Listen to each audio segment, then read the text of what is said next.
ब्रह्मरूप सतगुरु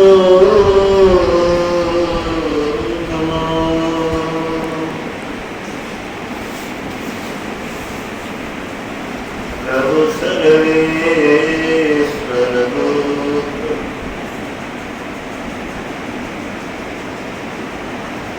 राम दिवाकर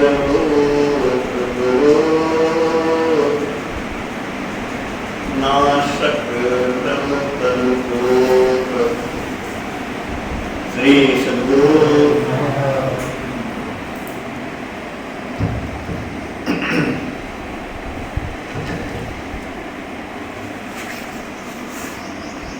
श्रद्धेय सत्संग प्रेमी सज्जन माताओं बहनों,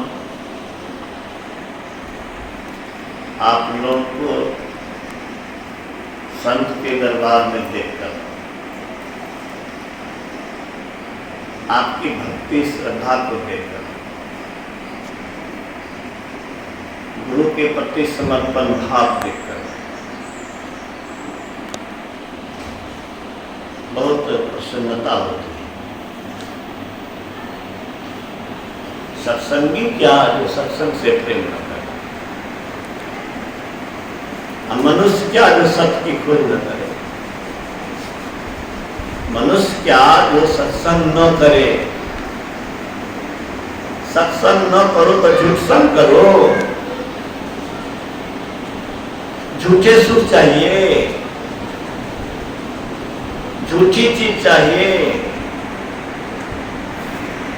कोई भी झूठा रुपया चाहिए, नकली रुपया, फौज रुपया। तो दुनिया के सब चीज क्या है? वह नकली है, वह धोखा है। लोग सोचता है ये कर लेंगे, वो कर लेंगे, हम सुखी हो जाएंगे। लालसा क्या है? लालसा है सारे दुखों से छूट जाना। कोई काम किस लिए करते हैं? किस लिए करते हैं काम? पढ़ते हैं किस लिए? नौकरी करते हैं किस लिए? खेती करते हैं किस लिए? दुखों से बचने के लिए करते हैं ना। क्या दुख से कोई बच गया? अवश्य ही भूख के दुख से कमाई करके बच जाओगे। शारीरिक आवश्यकता की पूर्ति हो जाएगी, दरिद्रता मिट जाएगी, लेकिन इस जीवात्मा का जो कष्ट है वो शारीरिक आवश्यकता की पूर्ति होने से नहीं होगी। इस शरीर में असाध्य बीमारी है, इस शरीर में मौत पीछा कर रहा है, इस शरीर संकट का घर है। कब क्या अनहोनी हो जाए कोई ठिकाना नहीं है। हम लोग इस शरीर को सर्वस्व मान लिए हैं। ये सर्वस्व है क्या? अगर सर्वस्व मानते हैं तो सर्वस्व छिना जाएगा। तो छिनाने वाले को आप महत्व देते हैं। इस शरीर को सर्वस्व मानते हैं। ये शरीर आपके तो शक्ति से काम कर रहा है। आप निकल गए तो शरीर तो किसी काम का नहीं है। आत्मा ही सर्वस्व है, आत्मा ही सत्य है, आत्मा ही अस्थाई है, आत्मा ही पूर्ण है, आत्मा सुख स्वरूप है, कल्याण स्वरूप है, आनंद स्वरूप है, अजर है, अमर है, अविनाशी है। इसको कष्ट, पीड़ा, दुख छू नहीं सकता है। सूर्य के निकट अंधकार जा सकता है क्या? हम आत्मा में अस्तित्व नहीं है, हम शरीर को मान लिए हैं अपना आप। शरीर के दुख सुख से सुखी दुखी हो रहे हैं, इसीलिए दुखी रहे। जब तक शरीर से इस आत्मा को अलग नहीं करेंगे, गुरु महाराज कहते हैं जड़ और चेतन को अलग किए बिना परमात्मा की पहचान नहीं होगी, और परमात्मा की पहचान के बिना दुखों का अंत नहीं होगा। जीवो परम पिता निज चिन्हो, पहचान करके परमात्मा को पहचान जानो। जीवो परम पिता निज चिन्ह। कहते संतन हितकारी, कौन कहते हैं? गुरु संत कहते हैं। गुरु महाराज भी संत हुए। जितने संत आज तक भूमंडल पर हुए, मैंने पढ़ा है कि मोहम्मद साहब भी हिरा के गुफा में ध्यान करते थे। अब हमारे कितने मुसलमान भाई ध्यान करते हैं तो ये लोग जाने, हमने तो किसी को ध्यान करते नहीं देखा है। लेकिन मोहम्मद साहब हिरा के गुफा में ध्यान करते थे। ये कुरान में मैंने पढ़ा है, हिंदी में कुरान मंगाया था। उसने ध्यान में तारा को देखा। हम लोग जो गाते हैं चल के बिंदु सूक्ष्म अति उज्ज्वल ब्रह्म ज्योति अनुपम रख लीजिए, ये मोहम्मद साहब ने भी ध्यान में देखा। उन्होंने देखा कि काला काला अंधकार पहाड़ है, वह फट रहा है और तारे नजर आ रहे हैं। हम लोग भी तो अंधकार देखते हैं ना, उसी अंधकार में प्रकाश की खोज करते हैं। गैबी आवाज सुनाई पड़ी। कैसी आवाज सुनाई पड़ी? किसने सुना? मोहम्मद साहब। ये मैंने पढ़ा है। जो हम लोग पढ़ते हैं ब्रह्म ज्योति और ब्रह्मनाथ की बात, जे पहुंचे ते कही गए सबकी एक एक बात, सबे सजाने एक मत सबकी एक एक जात। क्या माना हुआ? जो वहां ईश्वर के पास पहुंचा उस सब ने एक ही बात कहा। जे पहुंचे से कही गई सबकी एक एक बात। ठीक है ना? सब एक ही बात करते हैं। वो बात यही कहते हैं कि परमात्मा से मिलने के लिए ज्योति और शब्द सहारा होगा।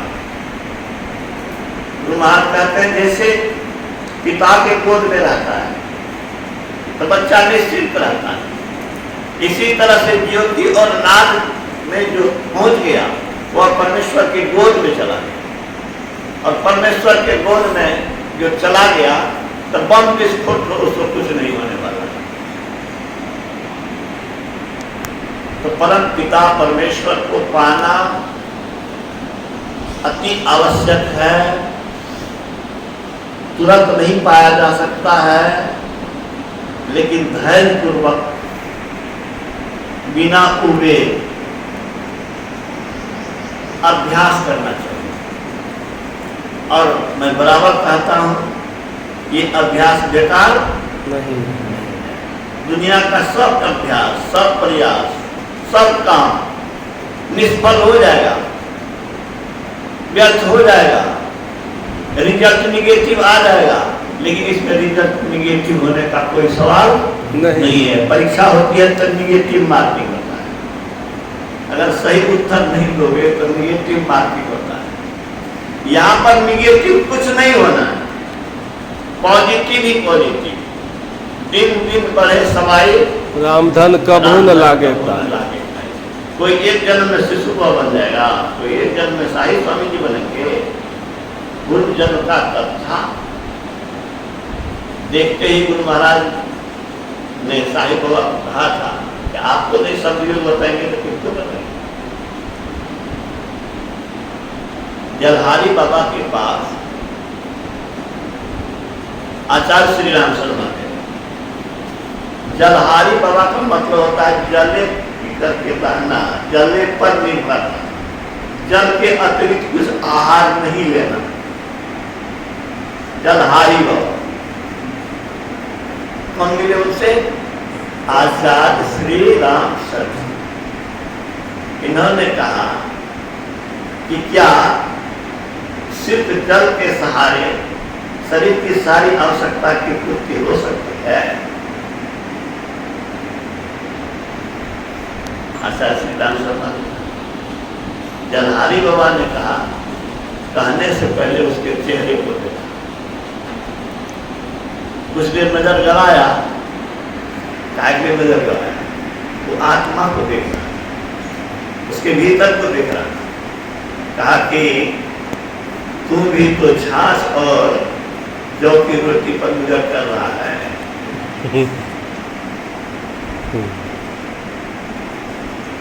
24 बरस तक छाछ और जौ की रोटी खाए तो आचार्य श्री राम शर्मा। और आपको जान के आश्चर्य होगा कि वो जो पुरस्करण व्रत लिए थे उसमें जौ वैसे नहीं पीस करके खाना है। जौ खाएगी गाय, अब गाय का दाना गोबर से निकलेगा, उसको धोएगा, उसको सुखाएगा, उसको पीसेगा, उससे आटा बनेगा, उसकी रोटी बनेगी, ये खाते 24 बरस। वही उन्होंने कहा कि आप भी तो जौ की रोटी और छाछ पर रह रहे हैं, आपकी आवश्यकता कैसे पूर्ति हो जाती। आगे क्या कहा? आगे कहा ज्यादा मत खुलवाओ, जिस देवी सत्ता ने तुमको भेजी है वो तुम्हारी सहायता के लिए बहुत देवी सहायता के लिए भेज दिया है। अब पांडिचेरी में जा रहे हो आचार्य श्री महात्मा ऋषि से मिलने के लिए, महर्षि जी से, अब ज्यादा दिन से मत करवाओ। मतलब कि संत देखिए, शरीर तो सबको वही मनुष्य शरीर मिला, लेकिन उसने इस शरीर का ऐसा उपयोग किया कि आप कहाँ जाने वाले हैं, क्या करने वाले हैं, क्या करते आए हैं, सब देख लिया। ये कैसी शक्ति आई? संत के रास्ते पर चल करके अभ्यास करने से होता है। किसी ने भी अगर आत्मशक्ति को जागृत किया तो किसी तपस्वी की छत्र छाया में, तो हम लोग गुरु महाराज की छत्र छाया में हैं, अधिक से अधिक अभ्यास करना चाहिए और गलत कर्म से डरना चाहिए। गलत कर्म से नहीं डरोगे। शिशुबा कहते थे कि गुरु महाराज कहते थे झूठ से ऐसे डरो जैसे सांप से डरता है। सांप देखते हैं कितना डरते हैं, ऐसे ही झूठ से, पाप से डरिए कि झूठ या पाप हम करेंगे तो हमारा सब चीज छिना चला जाए। जो सब कुछ मिलने वाला है गुरु की कृपा से वो कुछ नहीं मिलेगा, फिर हम दरिद्र और दुखी बने रहेंगे, सब मेरा परिश्रम बेकार हो जाएगा। कितना भी सुंदर खीर हो उसे पकाना दे दीजिए, थोड़ा सा एक कण के बराबर दे दीजिए, कोई खाएगा? इसी तरह से पाप विचार को मन में नहीं आने देना। गुरु महाराज की एक और विशेषता उन्होंने बताई। क्या बताई? कि मकर संक्रांति होती है जी, तिला संक्रांति पर्व होता है जी सर। गुरु महाराज वहाँ पर संक्रांति के दिन, जहाँ अभी हॉस्पिटल बना हुआ है उत्पाघाट भारतपुर में, पश्चिम दक्षिण से देखे हॉस्पिटल होकर के ही रास्ता, एक रास्ता उधर से, वहां पर पहले मुसहर लोग रहते थे। गुरु महाराज उस दिन आमंत्रित करते थे, कहते थे मेरे बेटा को आमंत्रित करो, पूरे टोले को आमंत्रित करते थे। सब चीज मंगा करके अच्छा से अच्छा पहले उनको परसवाते थे कि जाओ उनको परसो। जब परसा हुआ हो जाता था तो पूछते थे कि क्या मेरे बेटे को दे दिया सकते जी, और वो खाते थे। गुरु महाराज जब अंतर्मौल में आए, अंतर्मुख ही जाके रहने लगे 83-85 में, तो उस समय गुरु महाराज मौज में रहते थे। तो गुरु महाराज ने कुछ नहीं कहा, संक्रांति पर लोग मना लिया, दही चूड़ा जो चीज होता है उसमें खाना पीना सोशल आश्रम में चल गया। 15-20 दिन के बाद गुरु महाराज कहते हैं, ए जी मकर संक्रांति कब है?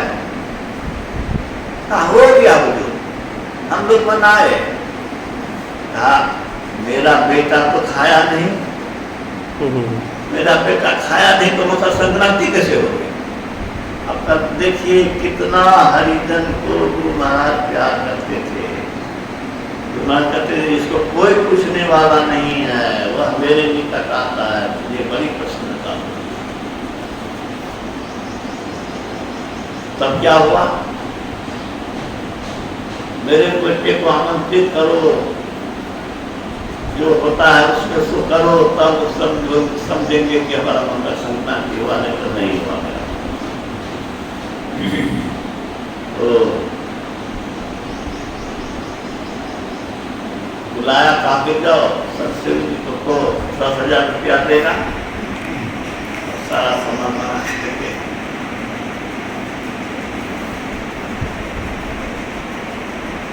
गए तो उन्होंने कहा 10,000 की है तो 5,000 दिया। परिणाम क्या हुआ, जो होना चाहिए था सो नहीं हुआ। तो मेरे कहने का मतलब ये है कि संत की निगाह में कोई ऊंचा और कोई नीचा नहीं होता, कोई गरीब और धनी नहीं होता, कोई महान और कोई गिरा हुआ नहीं होता, समदर्शी होते हैं। संत क्या होते हैं? समदर्शी। अपने पराये में भी भेद नहीं करते। मैं बराबर कहता हूं कि लोटनी में समुद्र को रखना चाहोगे, लोटा में समुद्र को डालोगे होगा, समुद्र के लिए उतना ही बड़ा क्षेत्र है। इस हृदय में परमात्मा को बसाना चाहते हो, हृदय कैसा होना चाहिए? समुद्र। परमात्मा अनंत है, आपका भी दिल खुला होना चाहिए। अच्छे बुरे, मित्र शत्रु, ऊंचे नीचे किसी का ख्याल नहीं करना, सबको अपने तरफ से अपनत्व देना। हम लोग गुरु महाराज के शिष्य हैं, हम लोग के व्यवहार से कहीं किसी को कष्ट न होना चाहिए, सबको आदर मिलना चाहिए। बड़ा अच्छा स्वामी रामतीर्थ ने कहा, तुम्हें पापी और अधम नजर आता है, अपने आप का इलाज करा लो। क्या समझे? आँख का इलाज करा लो। क्या क्या आँख में क्या गड़बड़ी हो गई? क्या गड़बड़ी हुई? परमात्मा नहीं दिखता है, पापी। हाँ, तुम परमात्मा को नहीं देख रहे हो, कंकन में है, इस जीव में भी है, जिसको तुम अधम समझते हो, नीच समझते हो, उसके अंदर में भी ईश्वर है। उस ईश्वर को तुम देख ही नहीं रहे हो, बाहरी चीज को देख रहे हो, तो तुम अपने आप का इलाज, आँख का इलाज कैसे होगा? कैसे होगा? आपसे दृष्टि योग से होगा, गुरु के आदेश में चलने से होगा। तो हम लोग तो सब बात को सोचना समझना चाहिए और नित्य नियमित रूप से स्तुति प्रार्थना करना चाहिए, उसमें त्रुटि नहीं आना चाहिए। गुरु महाराज ने कहा स्तुति नहीं करने से बहुत बड़ी हानि है, बहुत हानि है, बहुत पाप है। समझ में? क्या है? बहुत हानि, बहुत हानि है, बहुत पाप है। जो पाप करेगा उसकी क्या हालत होगी? उसकी दुर्दशा होगी, पाप का फल दंड होगा, पाप का फल भोगना पड़ेगा। अगर आप ईश्वर की स्तुति नहीं करते हैं, गुरु की स्तुति नहीं करते हैं, संत की स्तुति नहीं करते हैं, अपनी हानि करते हैं, पाप करते हैं और दुर्दशा को आमंत्रित करते हैं। प्रातः काल उठ के रघुनाथा, मातु पिता गुरु ना वही माथा। आप जब श्रेष्ठ लोग को प्रणाम नहीं कीजिएगा, सास जब अपने से श्रेष्ठ लोग की आदर नहीं करेगा तो पुत्र क्या करेगा? बाप नहीं अगर आदर देगा तो बेटा कहां से आदर देगा? हम जो करते हैं वो बच्चे में आता है, इसलिए हम लोग को सोच समझ करके अपना दिनचर्या करना चाहिए। दिनचर्या में बाहरी बात के साथ साथ स्तुति प्रार्थना ध्यान नित्य सत्संग करना, नित्य सत्संगति वो बनाई बनाई अंदर बाहर द्वय मेरे भाई, धर्म कथा बाहर सत्संगा, अंदर सत्संग ध्यान अभंगा। मैं बराबर कहता हूँ, आपके हाथ में किसी को बनाना नहीं है, लेकिन आपके हाथ में इतना है कि उसको के सामने अच्छी बात रख देना, संतों की बात रख देना। हम चाहते हैं आपको अच्छा बनाने के लिए, लेकिन आप करिएगा तब तो, हमारे कहने पर भी नहीं करिएगा तो हमको इसके हम क्या कर सकते हैं? इसके लिए बहुत चिंता हमें नहीं है, लेकिन हम लोग को संतों के विचार को, अच्छे विचार को, उत्कृष्ट विचार को लोग के पास फैलाने की जरूरत है। इसी के लिए हम लोगों से प्रतिज्ञा करवाई गई है कि तन मन धन से संत मत का प्रचार प्रसार करेंगे। और आप अपने अंदर में भी आपका प्रचार नहीं हुआ तो बाहर प्रचार आप क्या करिएगा?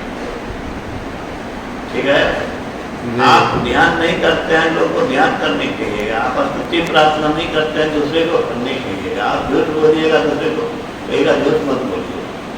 आपका व्यवहार अच्छा है ये नहीं है, दूसरे को कहिए अच्छा व्यवहार कीजिए, तो आपका क्या असर होगा? मजाक उड़ावेगा। इसीलिए आवश्यकता है कि पहले हम अपने को बनावें। स्वामी विवेकानंद ने कहा मनुष्य बनो और बनाओ। पहले बनो तब बनाओ। मनुष्य कैसे बनेगा? मनुष्य में दो प्रधान बातें हैं। गुरु महाराज ने कहा ईश्वर भक्ति और सदाचार। सदाचार। ये दो बातें हैं तो ठीक मनुष्य है। जो झूठ बोलता है, चोरी करता है, नशा खाता है, व्यभिचार करता है, दूसरे के माँ बहन को गलत निगाह से देखता है, वह व्यभिचारी है, वह पापी है, वह ईश्वरीय दंड से बचेगा नहीं और उसको वह परमात्मा का प्यारा हो ही नहीं सकता। इन सारी बातों को ध्यान में रखते हुए रोज कुछ न कुछ ग्रंथ पाठ करिए। श्री सदगुरु महाराज।